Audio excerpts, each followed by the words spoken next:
Dans cette leçon, la leçon 2, toujours l'exemple des données météorologiques. Donc, on va commencer l'analyse. Donc, on a vu la leçon précédente, comment extraire les données à partir de l'API de site, d'un site qui propose les données météorologiques pour une ville. Par exemple, on a choisi euh, euh, la plaine de Pau, qui se situe au nord de l'Italie. Bon, maintenant on va commencer l'analyse des données météorologiques qu'on a déjà traitées. Bon, ces données se retrouvent dans des fichiers CSV. Ok, donc ces données, ces fichiers CSV contiennent des données nettoyées, traitées, modifiées. Donc je vais importer les différentes bibliothèques qu'on va avoir besoin. DateTime, Matplotlib, etc. Panda, NumPy. Ensuite, je vais dans chaque variable concernant une ville, puisqu'on a choisi 10 villes d'après la distance à la mer. On a commencé par les villes les plus proches. Ensuite, on a avancé. On a choisi jusqu'à 400 km de distance par rapport à la mer. Donc, toujours l'hypothèse, c'est voir est-ce que la mer influence sur les températures des villes d'après leur distance. Tout ça, donc, et ça a débuté par une observation qui consiste à dire que l'observation qui est que les gens pendant l'été cherchent à se déplacer vers les montagnes et les villes côtières pour éviter la chaleur des villes intérieures. Donc les villes intérieures, ça veut dire les villes les plus loin de la mer. Donc je vais lancer ce code pour charger pour chaque variable, une ville. Je vais charger le fichier CSV qui se trouve sur le disque dur. Bien sûr, je vais utiliser panda.readCSV. Très bien. Ensuite, qu'est-ce qu'on va faire? On va visualiser par exemple un exemple de cette ville. Voilà le contenu. Donc ça, ce sont des données, température, humidité, pression, description, date. La date, c'est format timestamp, la vitesse du vent, etc. La ville, bien sûr, la distance et bien sûr la date, format clair. Donc ça, c'est pour la convertir avec Panda to DateTime. On a prélevé 10 euh, donc, observations. Plutôt, la moyenne c'est 20.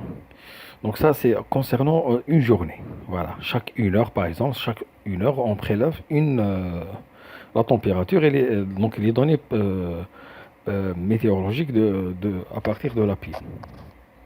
Donc on va avoir les données pendant une journée. Voilà, pendant une journée. Ça veut dire on va prendre la journée et la nuit pour voir la différence entre l'humidité maximum minimum et surtout la température maximum minimum et la distance de la ville par rapport à la mer. Donc on va afficher la taille de ces variables, de data frame qui contiennent chaque fichier CSV correspondant à la ville. Ok. Donc vous remarquez qu'il y a bien sûr 11 colonnes pour 11 données météorologiques et 20. 20, c'est 20 lignes. En moyenne, on a des villes qui contiennent 20 lignes, c'est-à-dire 20 données météorologiques. Voilà, pour chaque période dans la journée. Et il existe ceux qui ont 18, 20, 18, 19. Donc si on a par exemple une ville qu'on a récupéré les données météorologiques, mais qui contiennent que par exemple 15 observations, donc ça c'est peu. Donc on peut changer cette ville et aller chercher une autre ville qui va nous donner des informations au moins pour couvrir une journée. Donc au moins 24 lignes, entre 18 et 20 c'est faisable. Donc on peut dire que pour l'instant c'est faisable, quoique c'est assez peu, mais quand même c'est faisable pour une seule journée. Bien sûr, pour parler de toute la saison de l'été, tout l'été, c'est peu. L'été, par exemple, on va prendre au moins 2 mois ou 3 mois pour analyser ces données et pour confirmer notre hypothèse. Donc, très bien. Alors, on a nos données. Donc, maintenant, on va commencer à la visualisation donc de ces paramètres. Ok, donc on va importer bien sûr matplotlib, pyplot et date de matplotlib. Donc cette bibliothèque date, on va lui donner l'alias mdate. Et ça sert à quoi? Tout simplement, ça sert à formater et choisir les tics, donc choisir les graduations sur l'axe des x normalement. Le temps, l'axe des abscisses, le x, on va l'utiliser pour mettre le temps. Donc pour le temps. Donc l'axe des abscisses, ça va concerner le temps. Et l'axe des ordonnées, ça va concerner soit les températures, soit l'humidité. Voilà, c'est ça. Donc, puisque on a plusieurs dates, donc plusieurs dates sous cette forme, donc on va modifier leur forme. On va prendre par exemple que l'heure et les minutes pour les graduations de x. On peut également modifier l'orientation, donc orienter la graduation, et bien, tout simplement pour éviter le chevauchement entre les dates sur un axe, l'axe des abscisses. Voilà. Donc on ne va pas prendre toute la date, on va prendre que l'heure et les minutes par exemple. Donc on va pas utiliser l'année, le mois et le jour. Donc nous, on est en train d'analyser les, donc les données météorologiques d'une seule journée. Donc au lieu de prendre toute une date, donc qui va donner un résultat un petit peu donc pas clair. Donc si on affiche pour chaque valeur la date entière, donc il y aura un chevauchement. Donc les données vont être mal visualisées, mal affichées, parce qu'il y a une date va écraser une autre, tellement elle est longue, et on va l'orienter. Donc pour cela, on va utiliser la bibliothèque date de matplotlib. Voilà. Voilà. Voilà. On va utiliser date de matplotlib pour formater et choisir les graduations majeures. Voilà. Normalement, on a déjà fait ça concernant Panda, donc dans les data frames pour afficher les dates, mais on va revenir sur cet exemple pour gérer les dates avec matplotlib, l'affichage des dates. Donc, on va prendre un exemple, un visuel, on va afficher un visuel. Ce visuel va pour analyser, par exemple, pour donner donc un graphique pour analyser l'évolution de la température au cours de la journée. Voilà, c'est simple. Pour une ville, par exemple, on va choisir la ville de Milan. La ville de Milan. Donc Milano, ça, le data frame c'est Milano. On va prélever seulement la température. Ok, donc la température, on va prendre cette colonne. Temp, on va prendre cette colonne. Et pour ça, c'est pour les Y. Et pour les X, on va prendre day. Mais, bien sûr, que l'heure et les minutes. Très bien, donc on va utiliser le Y. Donc le Y, les ordonnées. Ça va être le data frame, la température. Donc on va prendre que la colonne de température pour les Y, les ordonnées. Et les axes, et l'axe, les X, les abscisses. Donc on va utiliser day, bien sûr. Mais avant cela, donc on va convertir cette colonne day, on va la convertir en date compréhensible par, donc qui pourra être gérée par Python ou Matplotlib. Donc pour cela, on va convertir cette colonne. Donc on va écrire df Milano entre crochets day. Ça veut dire que je vais prendre cette colonne et je vais la remplacer par quoi? Je vais la remplacer par la même colonne mais convertie en datetime grâce à Panda. Donc je vais écrire panda pd.toDateTime entre parenthèses, c'est la même. Donc je vais écraser cette colonne par elle-même mais convertie en datetime.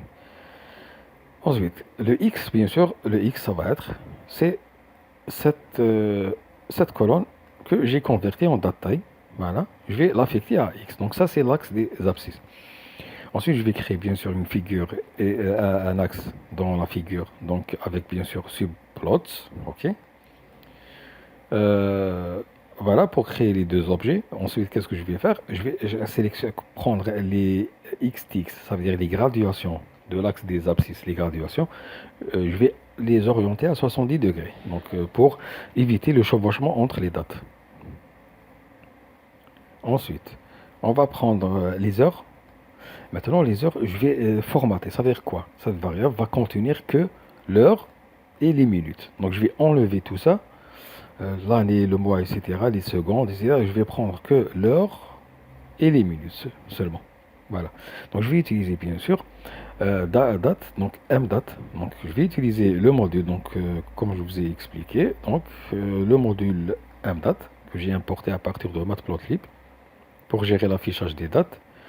Donc, je vais utiliser hours égale mdate.date formatter, entre parenthèses, je vais écrire pourcentage h, deux points pourcentage m pour lui dire, ça c'est un format pour lui dire que je vais prendre que les heures et les minutes.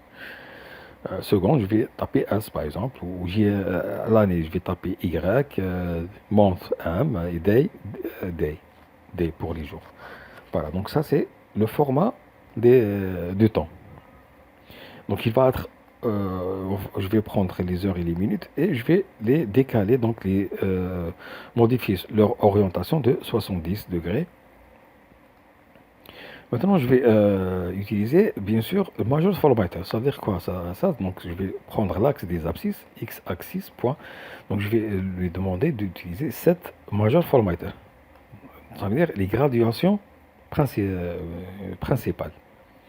Donc, les graduations ou les tics de l'axe des abscisses, tout simplement, ça va être la variable hours qui va prendre chaque date et soustraire que l'heure et la date avec les deux points entre elles, lorsque j'ai donc comme mentionné dans le date formatter. Voilà. Ensuite, bien sûr, je vais afficher le graphique au final. Donc ax.plot, je vais utiliser une ligne, donc un tracé. Je vais prendre les x1 qui sont les dates, donc voilà le temps, et y1 c'est les données de température de la ville de Milan. Et la couleur, ça va être le tracé avec une couleur rouge. Je vais afficher le graphique. Et voilà le résultat. Donc vous voyez l'orientation 70 degrés et j'ai pris que l'heure et les minutes. Donc ça c'est le temps et ça c'est la température. Donc voilà. Et le tracé qui augmente une forme sinusoïdale, hein, pour dire que la journée, l'après-midi, ensuite le début de soirée et la nuit jusqu'à 6 heures du matin. Donc à partir de 9 heures, ça va augmenter. Dans les alentours de midi, donc entre 13 heures et je peux dire 18 heures, ça va atteindre le maximum. Ensuite, à partir de 18h30, elle commence à diminuer, bien sûr, c'est le début de la soirée. La nuit, donc minuit, 3 heures, 6 heures du matin, elle va atteindre le minimum pour ensuite, elle va augmenter et ainsi de suite. Donc c'est une forme sinusoïdale, tout ça c'est logique, donc la température, le soleil, et on va voir ensuite est-ce que la mer a une influence. Donc pour cela, qu'est-ce qu'on va faire? On va prendre ces trois villes les plus proches de la mer. Voilà, normalement c'est ça. Très bien. Donc voilà, ça c'est les 10 villes les plus proches de la mer. C'est Ravenna, la ville Ravenna, Faenza et la ville, c'est quoi ça? C'est Sena. Bon, j'espère que je prononce bien, sinon désolé. Voilà. Et les villes les plus loin de la mer. Donc c'est Milano, Asti et Torino. Ok? Voilà. Donc qu'est-ce que je vais prendre? Toujours, je vais prendre bien sûr la température de Ravenna, prendre le temps, la date de Ravenna et la convertir en date time et l'écraser. Et je vais prendre le X qui sont les dates converties, donc avec date frame. Donc ça c'est pour Ravenna. Donc je prends la température et la date. La même chose avec Faenza, donc comme on a déjà fait avec Milano au début, et la même chose avec les autres. Très bien. Ensuite, je vais créer toujours, bien sûr, la figure et l'axe, et les graduations, axe des abscisses, orientation 70, comme on a déjà fait. Les heures, format des heures, c'est heure minute. Je vais créer, bien sûr, le formateur, donc je vais demander à Python de formater les graduations du temps comme précisé dans la variable hour, ça veut dire vous allez prendre que les heures et les minutes, avec orientation 70 degrés. Et maintenant, je vais afficher deux axes, donc plutôt deux tracés dans l'axe AX. Le premier, ça va être PyPlot, bien sûr, plot, donc un tracé. Ce tracé, il contient trois villes, hein, les informations des trois villes. Donc X1, Y1, c'est Ravenna, X2, Y2, c'est Faenza, et X3, Y3, normalement, c'est Cesena. Ça va être en rouge, les trois, en rouge. Et le deuxième tracé, ça va concerner un groupe de trois toujours villes les plus loin, donc X4, Y4, normalement c'est Milano, voilà, etc. Donc trois villes les plus proches, donc ça c'est les trois villes les plus proches, et ça c'est les trois villes les plus loin de la mer, avec la couleur verte. Donc, je vais afficher le graphique. Très bien. Donc là, en vert, c'est les villes les plus loin de la mer, et en rouge, c'est les trois villes les plus proches de la mer. Bien sûr, directement, on constate que les villes qui sont les plus loin de la mer, ont des températures avec un pic, hein, plus important par rapport aux villes les plus les plus proches de la mer. Autre chose, le début de journée et la fin de journée, ainsi que la nuit, donc c'est toujours presque la même chose. Donc, pendant ces périodes, le début de journée, donc la matinée, le début de soirée, la nuit, bien sûr, ensuite le début de la journée, hein, ça c'est forme sinusoïdale, c'est toujours la même. Donc, la différence, elle se situe où? Donc, elle se situe dans cette partie. Donc, la partie où les températures atteignent leur maximum, leur valeur maximale. Donc, et là, on peut constater qu'il y a c'est à cette période de la journée, entre, on peut dire entre 13 heures et 21 heures, on peut dire qu'il y a l'influence de la mer, elle peut être vraiment, elle peut exister. Pourquoi? Parce que tout simplement, les villes envers les plus loin de la mer, ont des pics plus importants, donc des températures maximales plus importantes que les villes les plus proches de la mer. Mais la journée, début de journée, le soir et la nuit, donc il n'y a pas vraiment une influence de la mer entre les villes les plus proches et les plus loin. Voilà. Maintenant, qu'est-ce qu'on va faire? On va afficher un graphique. Donc, ce graphique, qu'est-ce qu'il va faire? Il va tout simplement afficher donc la température maximale et la distance, ainsi qu'un autre graphique qui va nous faire visualiser, donc faire afficher les températures minimales et la distance. Donc, qu'est-ce que je vais faire? Je vais créer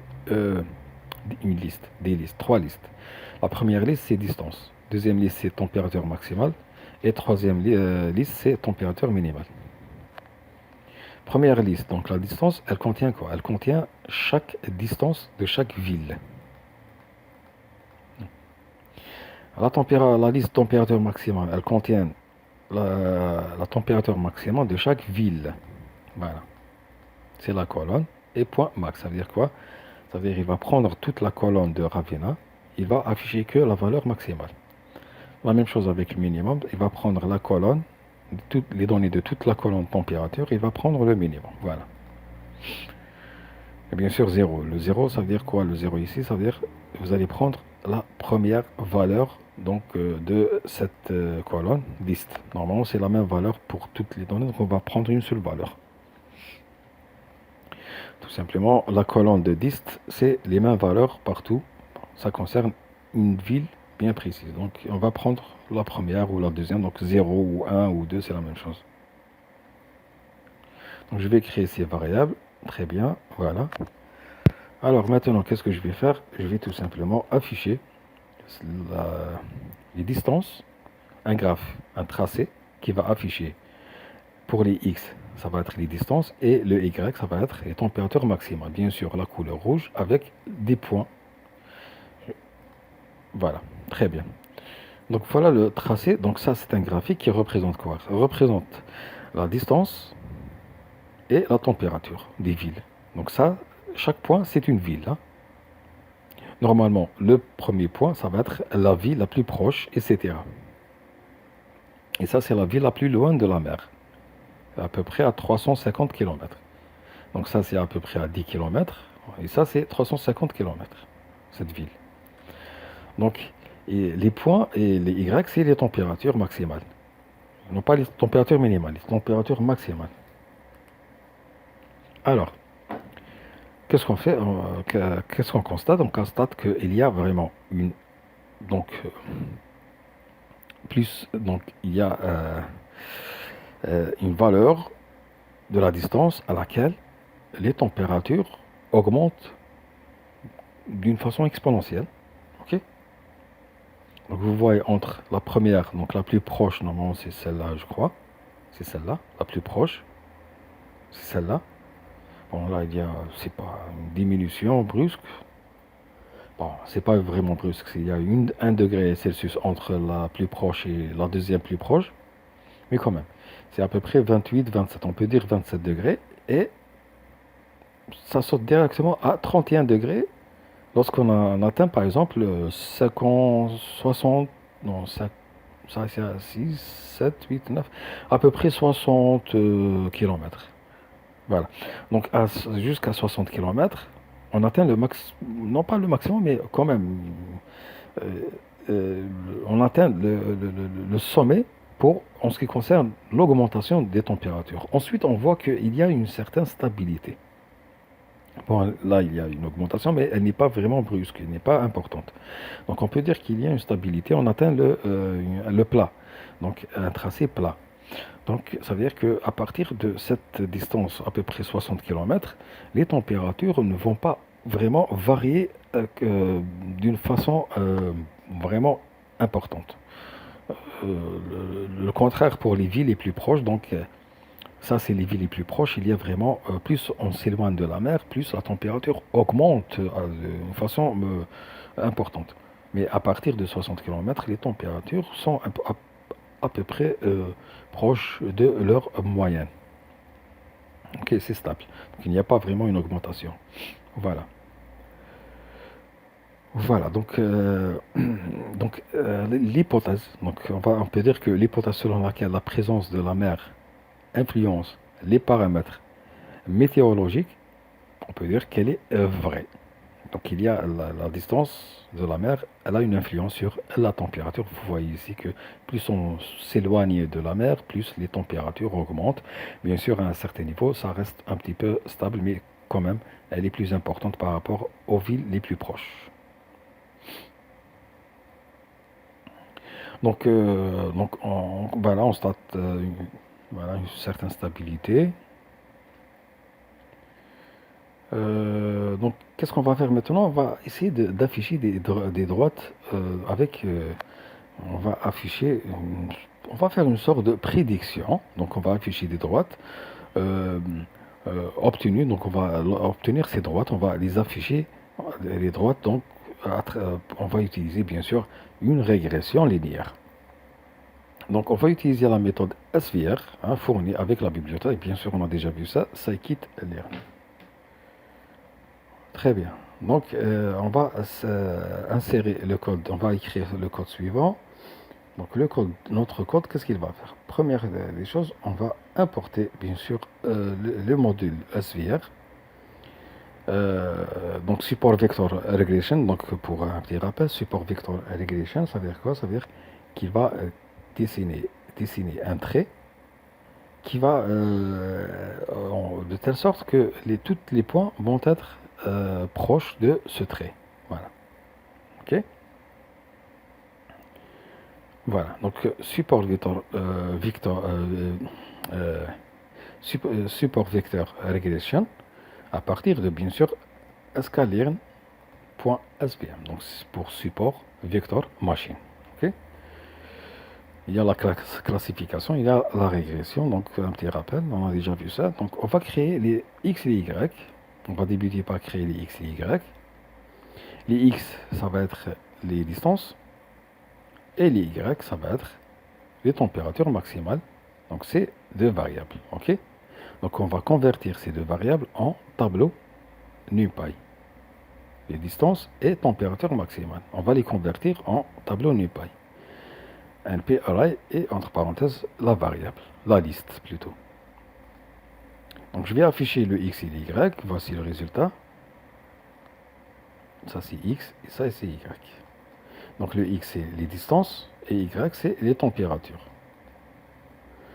Maintenant on va prendre x1 et on va créer x1 et y1. Ben, tout simplement c'est quoi x1 et y1?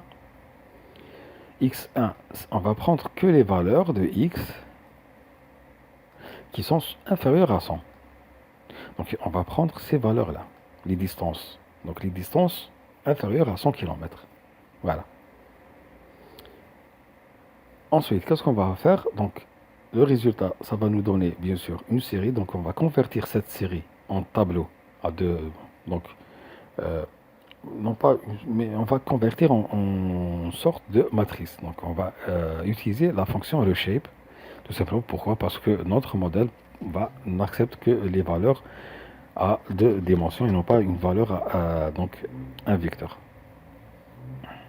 Donc on va redimensionner notre valeur x1 avec bien sûr x1.size et ajouter 1.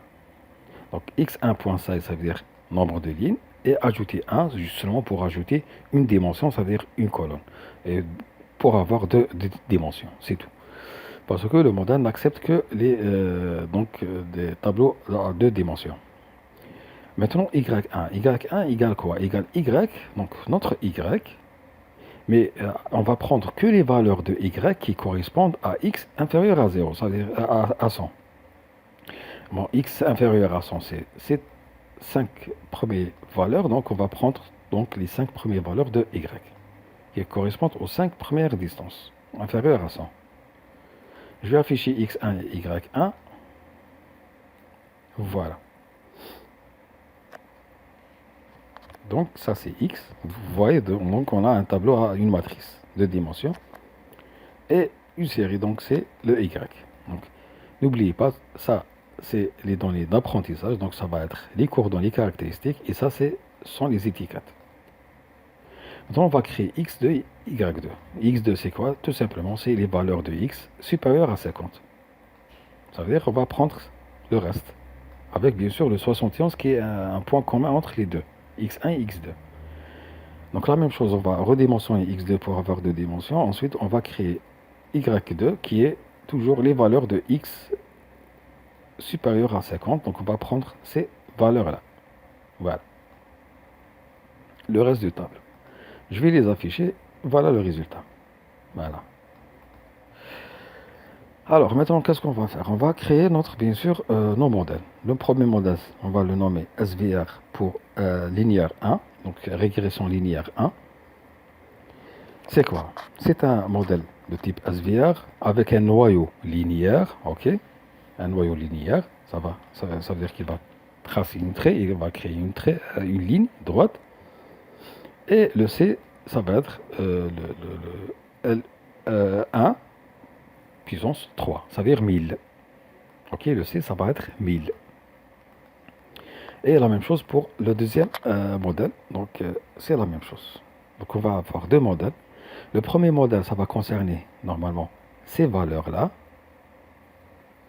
Voilà. Et le deuxième modèle, ça va concerner ces valeurs-là. Donc, normalement, on va créer deux droites de régression linéaire. La première, ça va être ici. La deuxième, ça va être ici. Voilà. Avec des couleurs différentes pour différencier. Donc, ce sont des valeurs qui vont nous prédire de futures températures d'après la distance. C'est tout ce qu'on va faire. Alors, c'est bon. Alors, on va commencer l'apprentissage des deux modèles. Premier modèle, donc, SVR linéaire 1, point fit pour l'apprentissage. On va lui passer bien sûr x1 et y1. Ça veut dire ces valeurs-là. Voilà. Et le deuxième, on va l'entraîner avec x2, y2, ça veut dire ces valeurs-là. OK? Alors ensuite, qu'est-ce qu'on va faire? On va créer quatre variables. Ces quatre variables, ça va être les données de prédiction. Ça veut dire qu'on va prédire des données, donc qu'on va générer avec NumPy Arrange. On va créer les x prédiction 1, xp1, x prédiction 1 et x prédiction 2. Donc x prédiction 1, ça va concerner ces valeurs les plus proches de la mer.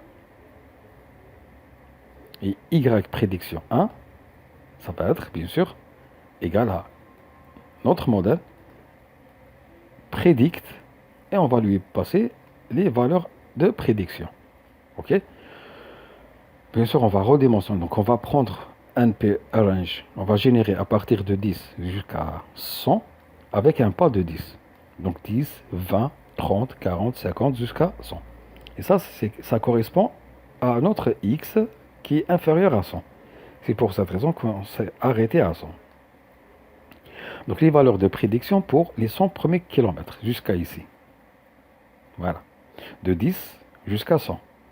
Donc il va générer des valeurs de X de 10 jusqu'à 100. On va l'injecter dans le modèle. Il va nous prédire leur température. OK? Pour ensuite dessiner la ligne droite de régression. Et pour le deuxième groupe, ça veut dire plus de 50 km, on a dit. On va créer à partir de 50 jusqu'à, par exemple, 400 km, avec un pas de 10 ou 50, par exemple, 50, 100, 150, 200, 250, voilà. Donc on va générer XP2, donc valeur de prédiction 2, XP2, concernant la distance, les caractéristiques. Et on va l'injecter dans le modèle pour nous donner des températures, donc à prédire le résultat du modèle. Et ensuite, on va dessiner la droite pour les villes qui sont de 50 km jusqu'à 400 par exemple. Donc c'est XP2. Donc XP2, on va générer des valeurs de 50 à 400 km avec un pas de 50. Et bien sûr, on redimensionne pour avoir un tableau de 2D pour le faire passer pour qu'il soit accepté par le modèle. Maintenant, les Y, ça va être Y prédiction 1, comme je vous ai déjà dit. Donc c'est les prédictions du modèle sur les valeurs XP1 qu'on a générées de 10 jusqu'à 100 avec un pas de 10. Et la même chose avec Y prédiction 2 égale le deuxième modèle de prédiction XP2. Maintenant, on va dessiner les tracés de quoi? Donc ça c'est les tracés pour notre modèle de régression. Donc la ligne droite du premier groupe. Ça veut dire la ligne qui va traverser ce groupe-là. Donc, elle va avoir comme coordonnées XP1, YP1, ok? YP1, c'est tout simplement la prédiction de ces valeurs. Voilà, YP1, c'est la prédiction du premier modèle des valeurs de XP1. Bien sûr, ça va être une ligne droite rouge, et son label, c'est Strong Sea Effect. Ça veut dire effet plus fort de la mer. Donc, effet puissant de la mer. Normalement, les villes les plus proches, hein, on va avoir la mer, elle va influencer sur leur température. Et le deuxième, c'est XP2, YP2. Donc ça, c'est les villes les plus proches, et ça, c'est les villes les plus loin. Donc ça veut dire de 50 km et plus. La couleur, c'est bleu, la ligne droite. Et le label, ça va être Light Sea Effect, ça veut dire effet léger de la mer. Donc ça, c'est effet fort de la mer, et ça, c'est effet léger de la mer sur les villes. Maintenant, les frontières des axes. Donc, pour les abscisses, on va commencer par 0 et maximum c'est 400. Et voilà, 0. 0. Bon, je vais vous montrer. Donc, 0. Il va commencer de 0, il va s'arrêter à 400. Et l'autre, il va commencer à 27 et terminer à... ça, c'est le maximum minimum pour les X et les Y, à 32. Ensuite, qu'est-ce qu'on va faire? Bien sûr, on va afficher les caractéristiques des données. Donc, les données qu'on a pour pour chaque ville. Ça veut dire ces points-là. Donc on va les afficher avec les lignes droites de régression. Ok. Voilà. Donc X et Y. X, c'est les distances des villes, donc les valeurs réelles qu'on a. Et Y, c'est les températures des villes. Bien sûr, bon, les températures maximales, attention. Y, c'est température maximale, comme on a déjà fait là. Ici, donc on va avoir les mêmes points qu'on va afficher, mais cette fois-ci avec les lignes droites de régression linéaire, couleur noire, les points, avec un label de data. Donc, je vais afficher la légende qui va afficher les couleurs d'après les labels. Donc, j'exécute le code. C'est un peu long, mais c'est très important. Très bien, et voilà. Donc, en rouge, c'est Strong C Effect. Donc, c'est la droite, la ligne de régression concernant les villes où la mer a donc une forte influence sur les températures. Et en bleu, c'est les villes sur lesquelles il y a une légère influence de la mer. Donc, tout simplement, pourquoi? Parce ils sont loin de la mer. Donc, les villes qui sont proches, la mer influence fortement sur leur température, alors que les villes les plus loin, donc, la mer influence légèrement sur leur température ou pas du tout, par exemple. Et bien sûr, les noirs, c'est les données, nos données, ça veut dire les villes, la distance des villes et leur température maximale. Voilà. Donc on on peut constater que la hausse de température est très rapide sur les 60 premiers kilomètres. Voilà. Elle est très rapide sur les premiers 60 kilomètres. Ensuite, bien sûr, donc elle va passer de 28 à 31. Donc voilà, 31. Elle augmente ensuite très légèrement, donc elle va augmenter très légèrement grâce à cette droite de régression linéaire, donc concernant les villes les plus loin de la mer, ok? Voire pas du tout, voilà, sur les distances plus longues. Donc les deux tendances sont décrites par deux droites. Normalement, c'est x égale ax plus, plutôt y égale ax, là c'est y.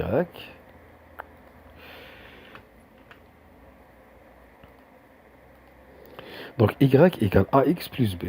Le a, c'est le coefficient, ça veut dire la tangente. Donc le coefficient, c'est cette oh, je sais plus, ce rayon-là. Et le b, c'est l'intersection de la ligne avec l'axe des ordonnées.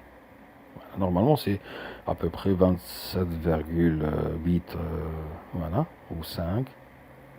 Et pour le deuxième, on a eu un coefficient plus faible que le premier. Ok. Et l'intersection, ça va tomber à peu près à 30,4. Voilà. On va les afficher. Donc, on va utiliser serve, donc le premier modèle. On va afficher son coefficient et on va afficher le point d'intersection avec l'axe des ordonnées. Et le deuxième, on va afficher le coefficient et le point d'intersection avec les ordonnées. Donc, on exécute le code et voilà. Donc le coefficient du premier, c'est 0,04. OK. Et l'intersection, c'est 27,6. Donc ici, c'est 27,6. Le deuxième, c'est 0,003. Donc vous voyez que le coefficient est celui de la première droite est plus important que la deuxième. Le premier, c'est 0,04 et le deuxième, c'est 0,003. Et bien sûr, la ligne d'intersection avec les ordonnées, c'est 30 degrés Celsius. On peut considérer le point d'intersection des deux lignes comme le point entre la zone où la mer exerce son influence à la zone où elle n'exerce pas, ou du moins pas aussi fortement. Donc ça, c'est le point d'intersection. C'est le point à partir duquel il y aura plus d'influence de la mer sur les villes. Voilà. C'est tout simplement ça. Eh ben, pour les afficher, ce point, donc on va utiliser ce code. Donc ce code, je l'ai directement utilisé, qui va afficher tout simplement. Qu'est-ce qu'il fait ce code? Donc il permet de mentionner, donc avoir les coordonnées de ce point d'intersection entre deux lignes, c'est tout. Donc je vais l'exécuter et voilà. Donc le point d'intersection c'est 58 et 30. 58 c'est la distance en kilomètres et 30 c'est la température. Voilà à peu près. Ok. Donc ça c'est le point à partir duquel la mer n'a aucune influence sur les villes. Voilà. Donc on peut dire que la distance moyenne à laquelle les effets de la mer disparaissent, c'est 58 km. Donc maintenant on va analyser les températures minimales. Donc on va utiliser le minimal, les limites de x et y, ça va être ça. Et on va afficher bien sûr la distance et plus température minimum, c'est-à-dire ces deux variables là. Voilà, la distance toujours et les températures minimales.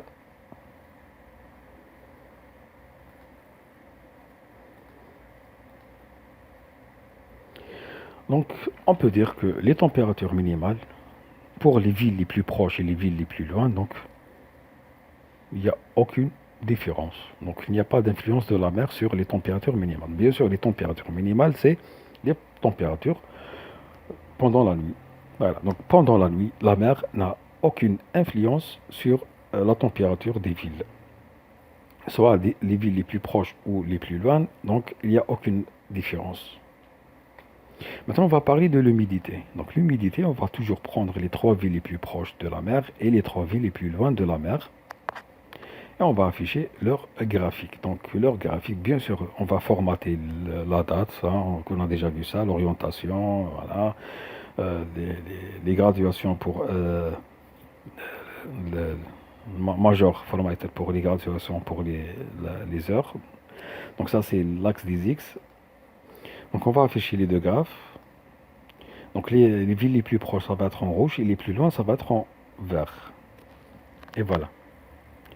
Donc on remarque que concernant l'humidité, il y a une différence. Donc les villes les plus proches ont un taux d'humidité plus important que les villes les plus loin.